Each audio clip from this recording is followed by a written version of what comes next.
Kharkov fue blanco de bombardeos rusos anoche y en la madrugada de este miércoles decenas de proyectiles alcanzaron una zona residencial cerca del aeropuerto de la ciudad.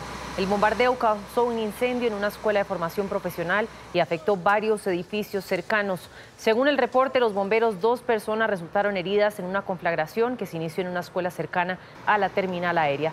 Decenas de bomberos trabajaron durante horas para controlar las llamas y evitar que se extendiera a otras edificaciones. El Ministerio de Defensa de Ucrania asegura que Rusia se está preparando para lanzar un nuevo asalto en el este del país y así tomar el control de la ciudad de Kharkov. A propósito de los bombardeos rusos, este miércoles el presidente de Ucrania, Volodymyr Zelensky, afirmó en un discurso ante el Parlamento de Estonia que Moscú está utilizando bombas de fósforo blanco en Ucrania. El uso de este tipo de munición está prohibida por la Convención de Armas Químicas de 1997.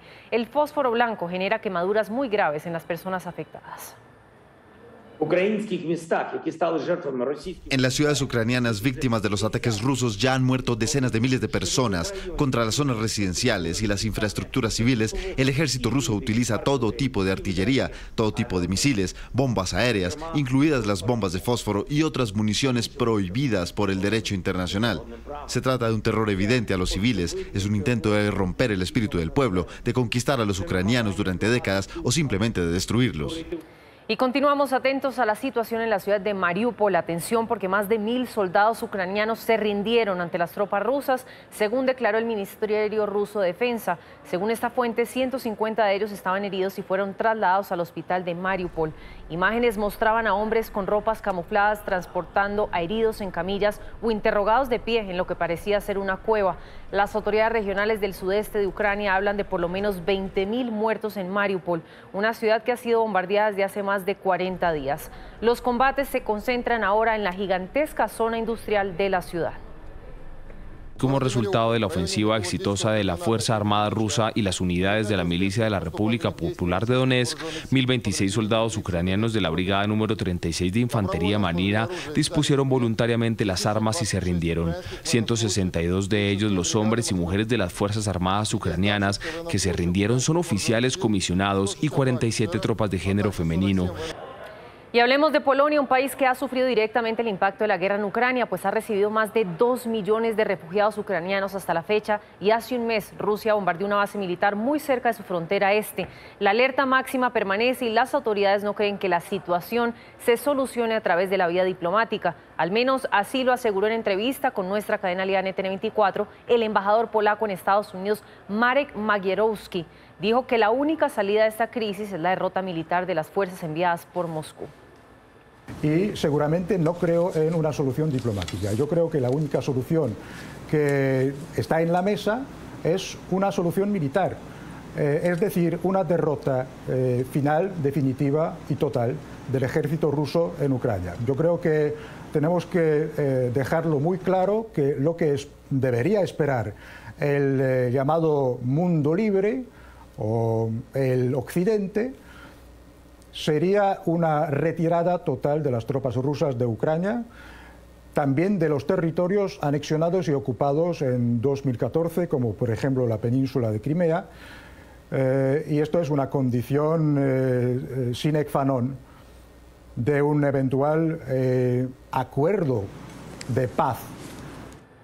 El embajador también dijo que los polacos no tienen miedo a las amenazas de Rusia y que Polonia está preparada para responder ante una eventual hipotética agresión por parte de Moscú en su territorio. Recordó que su país es miembro de la OTAN.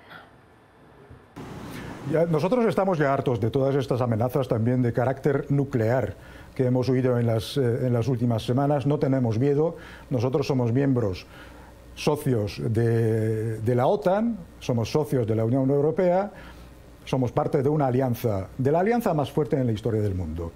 Y también preparada y lista para defenderse con todos los medios a nuestra disposición contra una eventual hipotética invasión, agresión de parte de la Federación Rusa.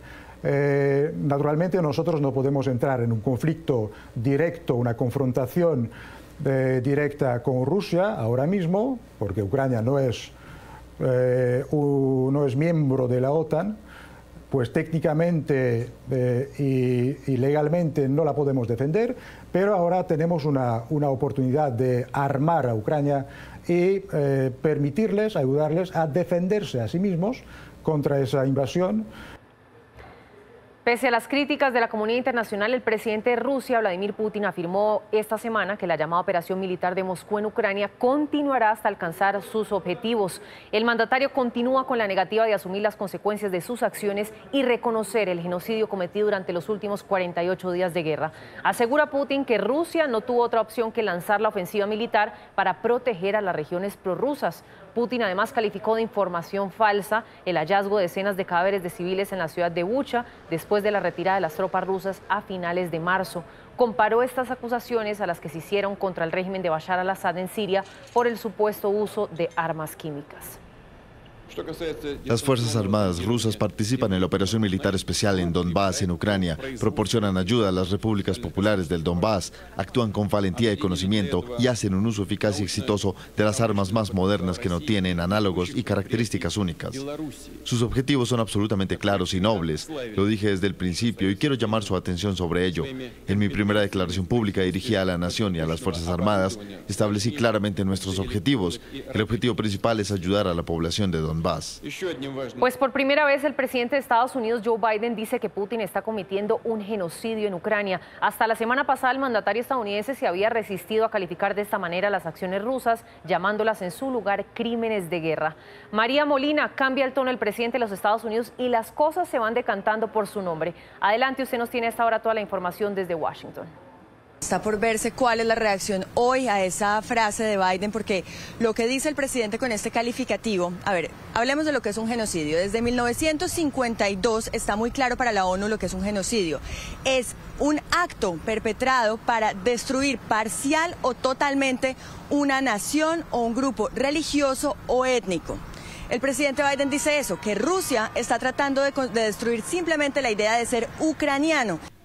Su presupuesto familiar, su capacidad para llenar su tanque de gasolina, nada de eso debería depender de si un dictador declara la guerra y comete un genocidio a medio mundo de distancia. Es importante también destacar que hoy es previsible que se manden 750 millones adicionales en equipamiento militar para Ucrania. Ayer, pues los periodistas estaban atónitos al escuchar al presidente Biden decir que esto era un genocidio. Por eso le volvieron a preguntar, presidente, ¿usted realmente quiso decir que esto era un genocidio? Y esto fue lo que contestó. Sí, lo llamó un genocidio porque se está volviendo cada vez más claro que Putin está tratando de borrar la idea de Ucrania.